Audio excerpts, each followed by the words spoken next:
Fala pessoal, tudo bem com vocês? Em noite de golaços, o Corinthians joga mal e é dominado pelo Ceará. O Vozão conquista a primeira vitória em casa no Brasileirão. O Vina jogou muito e o Matheus Donelli, hein? Chega mais, eu sou o Chico Garcia, inscreva-se no canal e vamos juntos!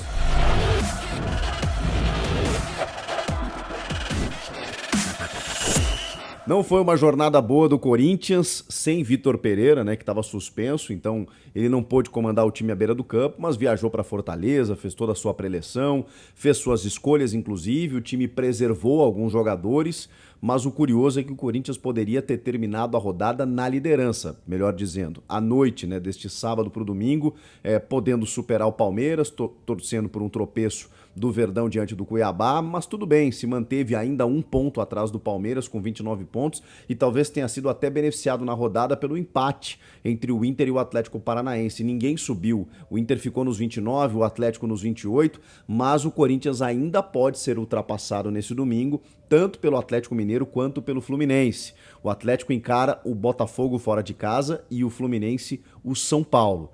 Então, assim, ainda tem que esperar o final de semana para saber qual o prejuízo do tamanho dessa derrota para o Ceará. O Ceará, gente, não tinha vencido nenhum jogo no Campeonato Brasileiro dentro da sua casa. O Ceará agora tem 4 vitórias no campeonato. As outras 3 tinham sido fora. Contra América Mineiro, Fortaleza e o Palmeiras. Lá na primeira rodada, vocês lembram? Quando o Vozão aprontou para o time do Abel Ferreira, ganhou 2-1 na primeira rodada ainda do Brasileirão no Allianz Parque. O Ceará não vence em casa. Empatou vários jogos, empatou jogos contra o Atlético Goianiense, contra o Flamengo, não conseguia vencer dentro dos seus domínios. Conquistou a primeira vitória em grande estilo, com muitos golaços, um jogaço do Vina, 3-1, um time que realmente foi muito superior ao Corinthians. O Corinthians apresentou muitas falhas, especialmente defensivas.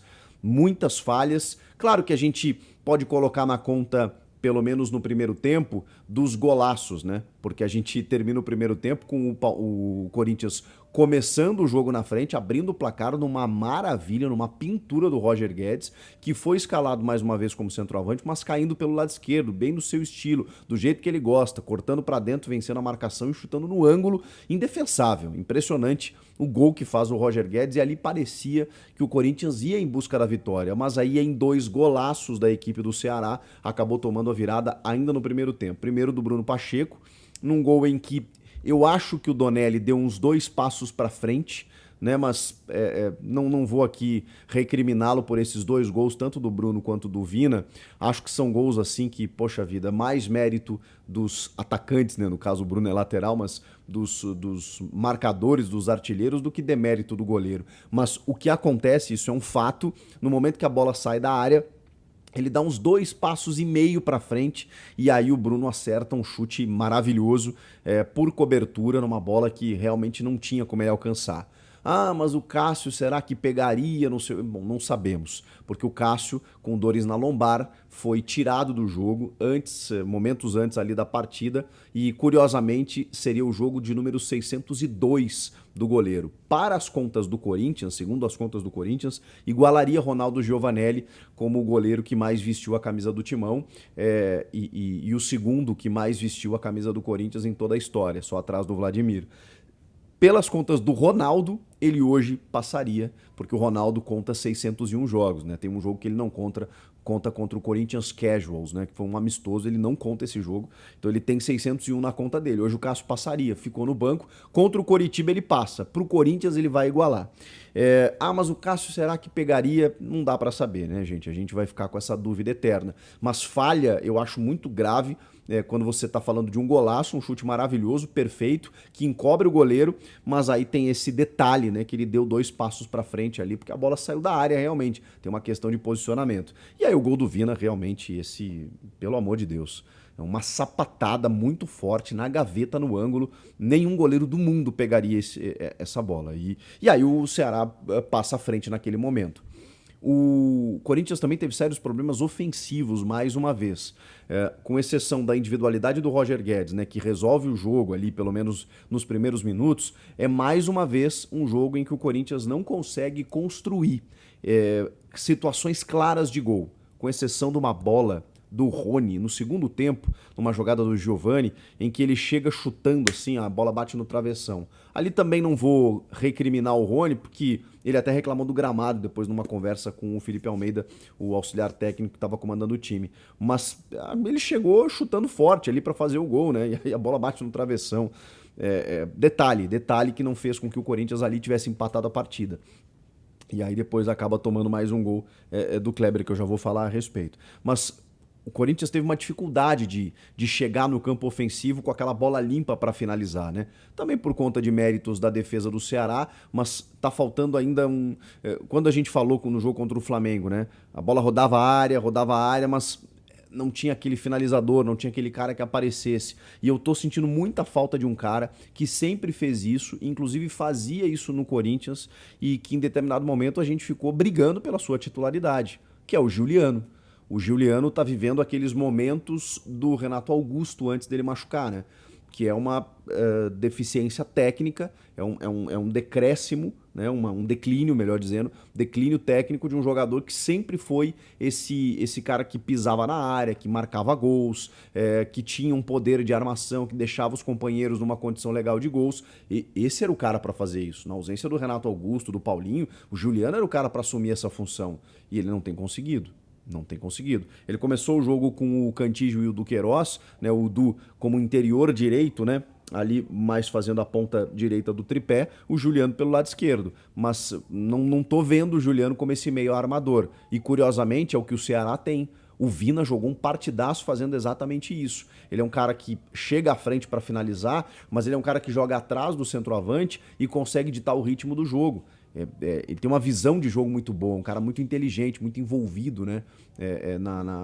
Na partida, né? Pelo Ceará. E um cara que, assim, admiro muito, não é de hoje. O Corinthians tentou a contratação dele lá atrás, mas o Ceará acabou renovando, fez um baita contrato com ele e ele acabou permanecendo. Fez um golaço e ainda deu um passe maravilhoso pro Kleber no segundo tempo. E ali, meu Deus do céu, uma falha assim, o Corinthians ia em linha e o cara conseguiu, entre linhas, vencer a marcação. O Raul Gustavo vê a bola passando na sua frente, errou o posicionamento e o Kleber teve chance de parar, pensar, finalizar, escolher o canto e chutar. Essa bola eu achei defensável pro Donelli, né? Em que ele faz a leitura, né, do jogo e a bola forte, né? A bola passa perto do seu braço ali, ele não esboçou nenhuma tentativa de defesa, né? Achei que foi um lance defensável. O que passa a sensação é que o Donelli ainda não esteja pronto, né? Ele é um menino de 20 anos, nem sei se completou 20, 19 para 20. E quando o Corinthians contrata o Ivan, era justamente para preencher essa lacuna.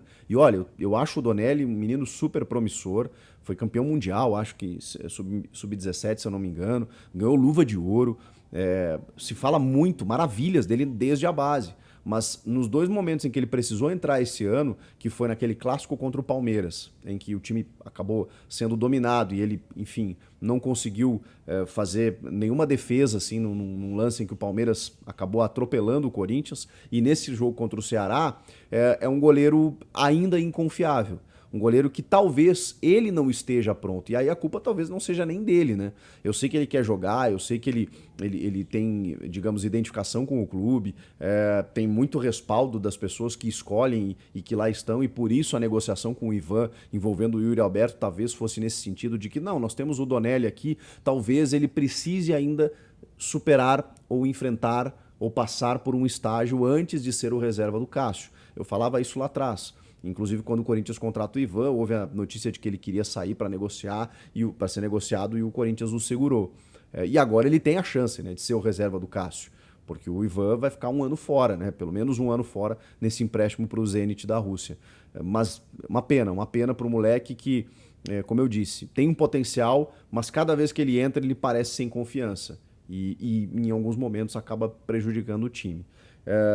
Enfim, sobre isso. Aí, no final do segundo tempo, o Corinthians que faz as suas trocas, né? Entrou o Lucas Piton, entrou o Rafael Ramos, né? Para dar uma consistência nas laterais, isso não aconteceu. O Giovani acaba entrando no lugar do Fábio Santos, né? Dá aquele passo pro Rony perder o gol. Depois entra o Xavier também no lugar do Juliano, mas aí o time já não consegue mais se segurar. Óbvio que o Corinthians vai buscar o resultado, e aí o Ceará, que aposta muito nos contra-ataques, que tem o Mendonça, que tem o Kleber, que tem o Lima, que tem o Vina, jogadores muito rápidos, começou a apostar no contra-ataque, faz o terceiro gol e depois cria outras oportunidades, né? O Mendonça perdeu alguns lances pelo lado esquerdo aqui, recebendo livre e perdendo o time assim de finalizar. O Ceará poderia ter feito mais gols, inclusive. E o Corinthians pouco chega perto de fazer um gol, a não ser, como eu disse, nessa bola do Rony. Foi um jogo ruim, foi um jogo mau, em que a gente sabe que o Corinthians vai oscilar em algum momento, tem dificuldades de elenco, tá com jogadores machucados e tal, mas vem numa batida preocupante, né?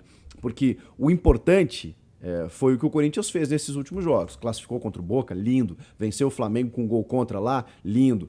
Se manteve, mas uma hora vai faltar, né? Uma hora não tem jeito.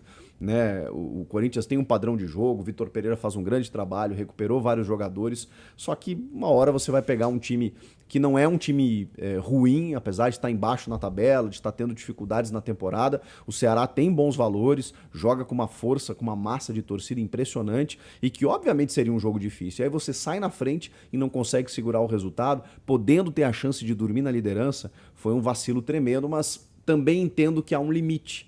Em que você tem o desgaste, que você tem jogadores que já não conseguem mais te corresponder, enfim, que esbarram numa dificuldade técnica pela sequência da temporada, porque realmente o nível acaba caindo quando você não tem os principais jogadores. Enfim, não que eu considere essa vitória aceitável, mas pelo que foi o jogo, a gente precisa reconhecer que o Ceará jogou muito melhor e que o Corinthians chegou num determinado limite e que agora vai precisar recuperar, porque não pode, obviamente, desassistir o Campeonato Brasileiro, né? Eu sei que classificou na Libertadores, tem Copa do Brasil e tudo mais, mas o brasileiro ainda, o Corinthians está entre os primeiros, precisa dar uma atenção e vai precisar recuperar esses pontos perdidos, especialmente nos jogos em casa, né? O que vocês acharam do jogo? Algo a comentar? Comenta aqui, inscreva-se no canal e eu volto na próxima. Tchau!